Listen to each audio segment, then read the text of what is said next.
Pessoal, vamos gravar nosso último vídeo falando sobre os presidenciáveis. O tema de hoje é aquele que mais me incomoda, que é a miséria. Vamos lá? Bom, o primeiro ponto é que na semana passada o IBGE fez uma capa como essa daqui que a gente está mostrando na foto, que mudou, foi no mínimo tendenciosa. Nela se colocava que 52 milhões de brasileiros vivem na pobreza. É verdade. A única coisa é que essa foto me parece de miseráveis, né? Então eu vou dar um pouquinho de informação para vocês e mostrar esse outro mapa aqui que demonstra qual é a quantidade de miseráveis no mundo. Existe uma diferença grande entre extrema pobreza e pobreza. Se vocês forem olharem ali, mais de 94% da população lá em 1820 viviam na pobreza. O Banco Mundial mudou essa relação nos anos 80 e definiu o que é pobreza extrema, em outras palavras, o que é a miséria e o que é a pobreza. Então nós tínhamos 44% da população mundial vivendo na miséria em 1980 e em 2015 9,6% da população vivendo na miséria. Pois bem, vamos olhar agora os dois presidenciáveis. É importante relembrar que quem vive na miséria no Brasil vive com até 1,9 dólares por dia. Em média, 6,3 reais, depende do câmbio. Nós estamos falando de uma renda de 189 reais por mês per capita. Só para a gente ter ideia do que isso significa, o Bolsa Família per capita é 85 reais. A pobreza no Brasil é medida com pessoas que recebem até 5,5 dólares por dia, R$ 18,24. Isso significa R$ 547 reais por mês.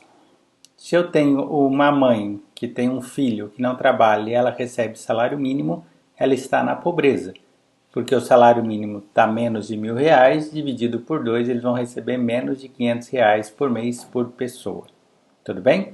Esse é um dado importante para a gente conseguir entender o que é miséria e o que é pobreza. No plano do Haddad, ele coloca lá algumas coisas sobre a miséria. Ele fala dos 30 milhões de famílias atendidas pelo Bolsa Família em 2015. Ele fala que houve um golpe naquela PEC do teto, que de alguma maneira limitou os gastos do governo. E ele fala em criar uma política nacional de nutrição para, de alguma maneira, promover o bem-estar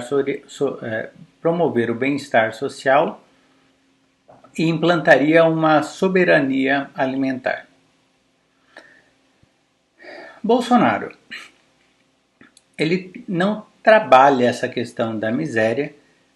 Vale a pena lembrar aqui uma outra coisa, o Haddad está no terceiro plano de governo, isso mostra pouca precisão no que eles pretendiam, né? Um partido que está há mais de uma década no poder e mudar de novo em 45 dias seu plano de governo, isso me soou um pouco estranho. E o Bolsonaro, ao mesmo tempo, continua com o plano de governo dele de PowerPoint, né, que é aquele lá que tem só umas imagens e um texto. Mas a gente conseguiu extrair alguma coisa. E o Bolsonaro diz que reduzir a pobreza tem um ponto muito claro. O primeiro é combater a corrupção, né? Então, ele acredita que a grande parte da miséria do país vem da corrupção, que a criação de emprego e renda com equilíbrio fiscal que faz um trabalho para reduzir a pobreza, porque combate também a inflação. Cita um plano interessante, cita um dado interessante, ele fala, olha, que em 2017 o governo gastou o equivalente ao plano Marshall para reconstituir a Europa. Honestamente eu não fui pesquisar isso, mas de qualquer maneira o gasto público de 400 bilhões de reais é muito, muito, muito dinheiro. E fala que o Bolsa Família ele deve assegurar uma renda mínima, né, para fazer o que a gente chama de imposto de renda negativo. Em algum momento, aquele que tem uma renda média no Brasil não pagaria imposto de renda, aquele que tem uma renda acima pagaria imposto de renda, aquele que tem uma renda abaixo receberia para equilibrar isso e deixa claro que não existe nenhum problema com o Bolsa Família, mas ele não explica exatamente o que ele faria com o Bolsa Família. Olhando as propagandas, eu já vi até 13º de Bolsa Família, que é uma coisa um pouco estranha, mas enfim. Agora deixa eu dar o meu ponto de vista. Nesse índice aqui, talvez seja o que mais importa. O que eu estou mostrando aqui?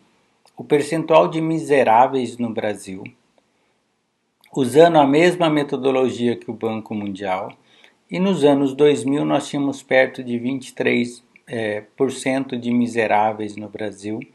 Esse índice, a partir de 2006, começou a cair de uma maneira mais forte do que a média mundial. Em azulzinho é a média mundial e esse em laranja aqui é o Brasil. E aí a gente atingiu o índice muito bom lá em 2012, 2013, onde foi o índice mais baixo nosso. E aí a partir de 2014 a gente saiu fora da curva. Vamos relembrar o que aconteceu. O primeiro ponto, porque em 2000 nós estávamos muito melhor que o mundo. Nós tínhamos acabado de sair de ciclos de hiperinflação para a estabilidade econômica, isso tirou muita gente da miséria. O que aconteceu ali de 2006 até 2013?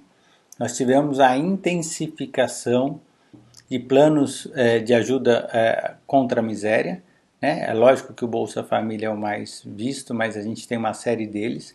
A gente pode falar da aposentadoria rural, que não deixa de ser uma questão social, porque não tem nada a ver com previdência. E em 2014 a coisa mudou de figura e hoje a gente tem mais ou menos 14% de miseráveis no Brasil. E não 40% como colocou o IBGE, porque 40% são os miseráveis e pobres, que são coisas diferentes. O que aconteceu ali? Nós tivemos aumento de impostos e aumento de inflação. Nesse sentido, eu vou falar agora como economista. A forma mais rápida de acabar com a miséria é dar estabilidade econômica e renda para as pessoas. Isso tem que ser urgente, tem que criar emprego agora. É impossível. O emprego nasce da necessidade de criar bens e serviços que serão consumidos. Eles só serão consumidos se eles tiverem um valor acessível. E isso faz a empresa ter a lucratividade e essa lucratividade faz ela contratar mais pessoas e a economia começa a rodar.